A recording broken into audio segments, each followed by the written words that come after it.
dong. Yang pasti Kang Alman, Teh Listi, terima kasih kaosnya. Sudah saya terima. Kaosnya keren, mantap, dan yang pasti recommended.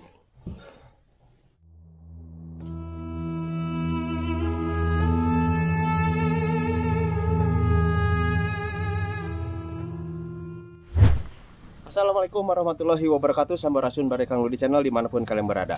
Di video kali ini saya mau mengunboxing sebuah kiriman paket dari Kang Alman Mulyana dan istrinya Teh Vini. Dan ini paketnya seperti ini. Ini paketnya baru datang kemarin sore ketika saya baru pulang kerja. Dan hari ini saya mau bikin videonya sekaligus unboxing. Ini juga saya nggak tahu ini isinya apa. Dan sebelum saya lanjutkan videonya, jangan lupa untuk di like, subscribe bagi yang belum, dan komen di bawah. Jika ada pertanyaan dari kalian, kalian bisa follow Instagram saya di bawah sini dan DM saya secara langsung. Jadi jangan kemana-mana, di sini aja. Oke Mbak Raya, saya sekarang udah di ruangan saya lagi dan mau mengunboxing ini paket. Saya juga nggak tahu nih paketnya isinya apa. Masih disegel seperti ini. Ada lakbannya juga, tapi sepertinya ini kaos atau baju lah gitu ya. Saya nggak tahu nih bajunya apa. Dan sekarang tanpa menunggu lama, kita unboxing aja. Kita gunting aja dari atas ini. Kita gunting, kita buka.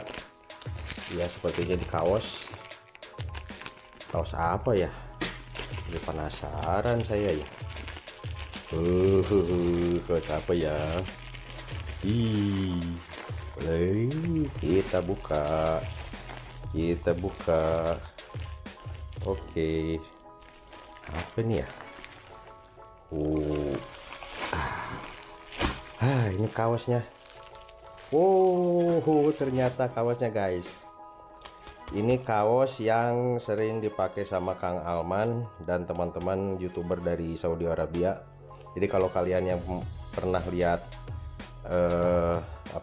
videonya Kang Alman sama teman-teman para YouTuber dari Saudi Arabia, ini kaosnya yang sering dipakai mereka. Dan warna putih ini kalau nggak salah adalah yang dipakai sama Ashro Syam. Ini warnanya putih, yang lainnya warnanya hitam semua. Dan ada namanya di sini, ada sablonannya YouTube Kang Ludi. Ini nama channel saya. Oke, tanpa berlama-lama kita buka aja langsung. Oke, Baraya, kita buka aja langsung. Ini ada dua nih. Oh iya sama. Ada dua.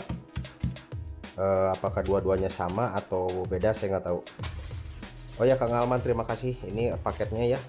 Dan Teh Vini, paketnya sudah sampai. Terima kasih banyak. Mantap, jiwa menggelegar. Sekarang kita buka. Dan sambil kita review aja sedikit. Karena saya tuh nggak ahli kalau untuk nge-review kaos gitu ya. Saya tuh nggak ahli, tapi lah saya usahakan bisa direview. Ini kita singkirin dulu. Dan ini kaosnya. Oh ini yang tangan panjang. Ini bahannya dari bahan katun combat, dan katun combat ini menjadi salah satu bahan yang paling diminati oleh para industri fashion. Jadi kalau teman-teman yang dari konveksi ya, industri konveksi fashion, ini bahan katun combat seperti ini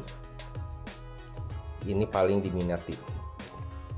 Karena kenapa? Karena selain bahannya ini lembut ya, halus, kemudian sifatnya juga human friendly.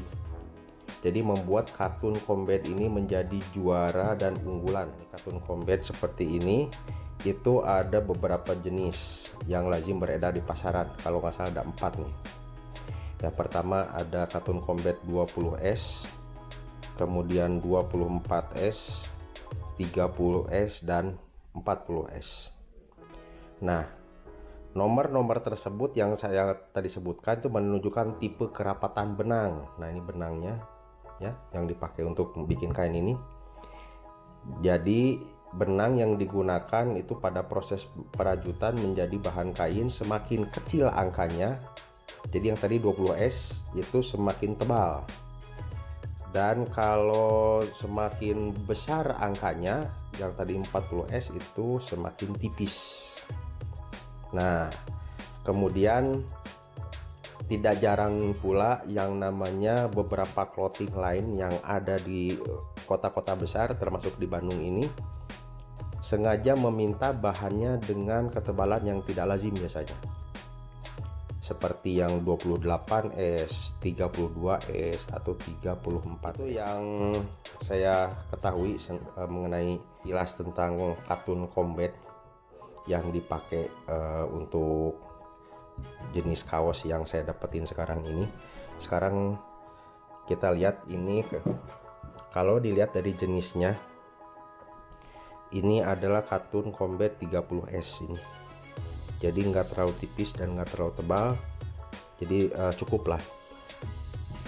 Jadi kalau untuk dipakai di cuaca yang beriklimnya tropis atau mungkin sedikit panas, ini akan cocok, akan menyerap keringat juga, jadi lebih nyaman dipakainya. Sekarang saya mau mengulas sedikit tentang sablonannya. Ini adalah sablonan yang dipergunakan di dalam kaos ini adalah jenis sablonan Polyflex. Sablonan ini menggunakan elastis atau Polyflex. Jadi Polyflex itu elastis sebenarnya untuk merekatkan cetakan sablon seperti vinil atau stiker yang ada kemudian menjadi cetakan cetak ke kaos yang diproduksi. Semua bergantung dengan teknik perawatan kaos. Jadi apapun sablonannya yang kalian punya di rumah, termasuk sablonan ini, itu nanti tergantung dari perawatan dari kaosnya sendiri. Saya itu ya, kalau ada kaos yang baru kemudian ada sablonan seperti ini, sebelum dicuci saya setrika dulu, tapi dibalik setrikanya. Jadi yang dalamnya ini, yang dalam di luar, yang di luar ini di dalam. Saya setrika dulu, setelah itu baru dicuci. Kekurangan dan kelebihan dari sablon Polyflex ini sendiri ya. Nah, kelebihan dari sablonan Polyflex ini, gambar sablon yang dicetak tidak mudah pudar. Ini nggak mudah pudar, tidak mudah lepas, tidak mudah kikis, walaupun cukup dan sering dicuci atau digunakan. Nah, kalau milih kualitas Polyflex yang tinggi, maka kaos bisa awet. Ini kaosnya bisa awet dalam jangka waktu yang lama.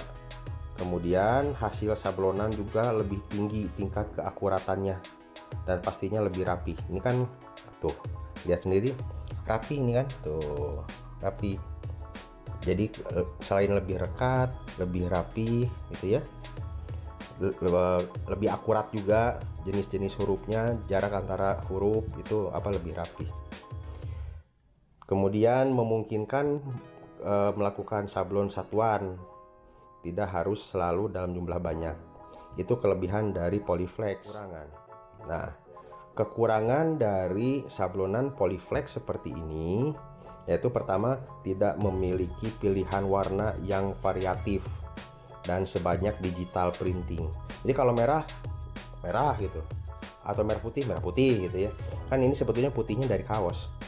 Nah, ini merahnya tuh dari sablonan. Kalau hitam gitu ya. Beda kalau dengan di digital printing. Kalau digital printing mungkin dari huruf ini bisa di gradasi warna, yang atas bisa merah, yang bawah bisa kuning atau apa gitu, di combine seperti itu. Nah, kalau Polyflex ini nggak bisa. Kalau hitam, kalau merah gitu. Bahannya itu tergolong mahal sebagai bahan produksi sablon. Kemudian menggunakan mesin cetak ke bahan Polyflex juga tidak kalah mahal harganya. Jadi mesin cetaknya juga lumayan mahal gitu ya. Oke Baraya, ini saya sudah membalikan kaosnya. Jadi ini adalah bagian dalam. Bagian dalamnya yang saya keluarkan. Kita lihat akan bagian dalamnya. Bagian dalam ini jahitannya seperti ini. Sangat rapi. Sambungan-sambungan antara kain juga terlihat rapi. Dan hasil dari benangnya pun juga, kajutannya ini juga nggak kasar. Biasanya suka kasar di bagian ini, tapi ini tidak. Ini halus. Dan di bagian bawahnya juga Jadi benang yang dipakainya pun juga nggak terlalu menonjol ke luar, sehingga biasanya kalau kita pakai itu suka gatal tuh di bagian ini nih. Nah, di bagian ini nih. Kemudian juga dari sambungan-sambungannya ya, biasanya tuh suka gatal karena kenapa, benangnya tuh agak keras. Ini enggak, ini benangnya lembut, hasilnya pun rapi, jadi jahitannya pun juga rapi. Nah, kalau dari bagian dalam ini sablonannya, kelihatan nggak? Sablonannya itu nggak tembus ke dalam gitu ya. Jadi memang ini sangat cocok sekali untuk dipakai kalian yang berada di iklim tropis gitu. Ini adalah bagian belakangnya. Nah, ini bagian belakang. Nah, bagian belakangnya pun juga sama Baraya tuh ya. Bagian belakangnya ada sablonan seperti ini, ada lambang YouTube-nya juga, ada nama channel saya. Ini silahkan kalian untuk like dan subscribe dulu ya. Ini nama channel saya, ini lambang YouTube-nya. Oke Baraya, ini saya udah buka kaos yang satu lagi. Oh, ini yang ini tangan pendek. Nah, yang ini tangan pendek Baraya. Yang ini tangan panjang yang bawah. Nah, untuk yang tangan pendek sendiri masih sama bahannya, dari kain katun combat 30S yang bahannya tidak terlalu tebal dan tidak terlalu tipis. Dan yang pastinya bahan katun combat menjadi salah satu bahan yang favorit ya untuk anak-anak muda, untuk kalangan pengusaha distro kain itu memang sangat favorit karena selain tidak terlalu panas juga tidak terlalu dingin, kemudian bahannya pun juga lembut ya. Ini bahan kainnya tuh lembut nggak kasar, dan yang pasti untuk perawatannya lebih mudah. Bagi kalian yang tinggal di iklim tropis seperti Indonesia atau mungkin yang agak sedikit panas seperti di Saudi Arabia, ini lebih cocok untuk dipakai jenis bahan kaos seperti ini. Tuh, masih tetap sama sablonannya juga dari bahan polyflex. Oke Baraya, itu review saya sedikit tentang kiriman kaos dari Kang Alman Mulyana, YouTuber Indonesia dari Saudi Arabia yang berada di kota Jeddah, dan kiriman dari istrinya Teh Feni Listi, juga seorang YouTuber yang berada di daerah Subang. Buat kalian yang mau, persilakan langsung hubungi Instagram Kang Alman Mulyana @yayanmulyana15 atau langsung ke Instagram istrinya @fenilisti, dan bisa DM aja secara langsung. Yang pasti Kang Alman, Teh Listi, terima kasih kaosnya sudah saya terima. Kaosnya keren, mantap, dan yang pasti recommended. Segitu dulu review saya kali ini, dan sebelum saya akhiri saya mau cobain dulu kaosnya. Oke, seperti apa? Jangan mana-mana, di sini aja. Oke Baraya, ini adalah kaos yang tangan panjangnya yang saya pakai. Panjang juga pas, ini pas di pergelangan saya panjangnya. Kemudian juga ini saya enak pakai kaosnya, juga ukurannya pas dengan badan saya. Dan sepertinya segitu dulu video singkat saya hari ini. Silahkan bagi kalian yang belum like, silahkan klik like dulu, subscribe, dan komen di bawah. Jika kalian mau kaos seperti ini, silahkan kalian hubungi Instagramnya Kang Alman Mulyana @yayanmulyana15, dan atau ke istrinya @fenilisti, dan nanti saya sertakan di kolom deskripsi di bawah. Dan kalian bisa langsung aja DM. Dari Kabupaten Bandung, saya Kang Budi pamit. Sampai ketemu di video selanjutnya. Assalamualaikum warahmatullahi wabarakatuh.